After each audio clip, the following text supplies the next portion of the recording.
This is Colonel Campbell. Do you copy? We've never spoken before today, but I've heard stories about you from the top brass at DARPA and the CIA. Even though I don't trust those suits, what they tell me is the stuff of legend. I know many of you have been awaiting an intel drop on the Metal Gear Solid film project. Some of you might say we've kept you waiting, huh? Unfortunately, that data was lost behind enemy lines, hidden in the code for a Soliton radar. But don't worry, it's not over yet. Snake is on his way to retrieve it. But for now, we have a more pressing issue to discuss. Today is the 31st anniversary of Hideo Kojima's masterpiece being released into the world. 31 years ago today, Metal Gear was released on the MSX. 31 years ago, stealth gameplay was created and the world was introduced to a unique brand of military surrealism. As a thank you to the fans of this franchise, that bearded director, Jordan Vogt Roberts, will be releasing concept art he created with a series of next-gen artists. For the next 31 days, we will be releasing 31 pieces of art. We must stress that this is, quote, fan art, and is not meant to represent what is or not in the forthcoming film. The director says generating art based on Hideo Kojima's seminal characters and world has been a true childhood dream come true. It makes him realize he's no hero, never was, just an old killer hired to do some wet work. Please join us in celebrating the legacy of Metal Gear Solid over the next 31 days. Well, I have to sign off. Snake is calling again. To all the fans out there, we just want to say thank you. Olá a todos, aqui quem fala é o Bruce com mais um vídeo especial. Vocês, fãs de Metal Gear, já devem saber que foi encomendado um filme da saga, certo? Bom, prometido já há muitos anos, parece que enfim vai acontecer. E neste vídeo, trazemos as artes conceituais de Metal Gear publicadas pelo cineasta Jordan Vogt Roberts em seu Twitter pessoal. Jordan postou por um mês uma arte por dia para celebrar os 31 anos de Metal Gear. Ele será o responsável pela adaptação cinematográfica da série. Conhecido por trabalhos como Kong, A Ilha da Caveira e Os Reis do Verão, declarou ser um grande fã dos games de Hideo Kojima e prometeu trazer todos os elementos dos jogos que tornam Metal Gear tão querido e único pelos seus fãs. Estas artes foram feitas por diversos artistas que captaram momentos marcantes como a morte de The Boss, Gray Fox e seu rastro de mortes pelos corredores de Shadow Moses, Big Boss indo atrás de um Metal Gear a cavalo e muitos outros. E para fechar com chave de ouro, uma mensagem especial de Solid Snake com a voz marcante de David Hayter. Confiram agora estas incríveis artes conceituais. Mas antes, claro, já curtam o vídeo, inscreva-se no nosso canal e ative as notificações. Depois de terminar de assistir, compartilhe nas suas redes sociais e confiram depois a nossa playlist de vídeos especiais. E agora sim, segurando a emoção, vamos ao vídeo.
Saladin, is that you?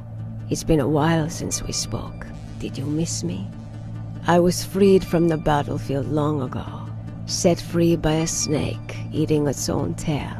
And while I can finally rest, that director Jordan Vogt Roberts is working hard to bring this adaptation to life. And he wanted to say thus far it's been amazing to watch fans send in their artwork, tattoos, and share their Metal Gear memories. Please keep sharing with us, and be loud about your passion for this franchise. With that being said, I personally think he's a foolish man. I can't believe it's been 31 years. We hope that this artwork sends a message to the fans of how much we appreciate their support. We only have one more week left. I can't believe it's almost over. Much like you in the sights of my scope, your time is fleeting.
'31st anniversary? Nanomachines? A Hind D? A weapon to surpass Metal Gear? I'm sick of asking questions. Colonel, I have something I need to say. The last 31 days have made it clear that to an entire generation, experiencing Metal Gear Solid has shaped us. It has changed us. It has been incredible watching the community come together and celebrate Hideo Kojima's vision. In his own words, life isn't just about passing on your genes. We can leave behind much more than just DNA. Through speech, music, literature, and movies, what we've seen, heard, felt, these are the things we will pass on. Now more than ever, we need to pass the torch and let our children read our messy and sad history by its light. It's been a long time since I've spoken those words. Really brings me back. We hope to honor that spirit as we bring this movie to the screen. Maybe it's just my Fox dye-induced accelerated aging, and I'm feeling my years, but movies have changed. It's no longer about visions, ideologies, or passion. It's an endless series of proxy films created by mercenaries and machines. When the stories we tell are under total control, movies become routine. I can't find enough ways to say this to all of the fans, but thank you. We wouldn't be here without you. Excellent speech, my friend. Gift of the silver tongue. But that's quite enough of this emotional chit-chat. We know you fans want an actual update on the status of the film. Well, that's why I'm here. To gloat that I can't give it to you. Typical. It always comes down to this. Me, once again being seen as the villain, when in fact I'm just the messenger. Listen up. That patriot of a director promises me he'll update you when there's something new to report. Until then, just know we're trying to launch a movie that preserves everything you love about Metal Gear and probably think is too weird for the masses. I can't believe I'm saying this, but thank you to all the fans. You're pretty good. See you around. E aí pessoal, gostaram do vídeo? Então clique em gostei, inscreva-se no nosso canal e ative o sininho das notificações. Lembre-se também de compartilhar nas suas redes sociais. Um grande abraço a todos e até o próximo.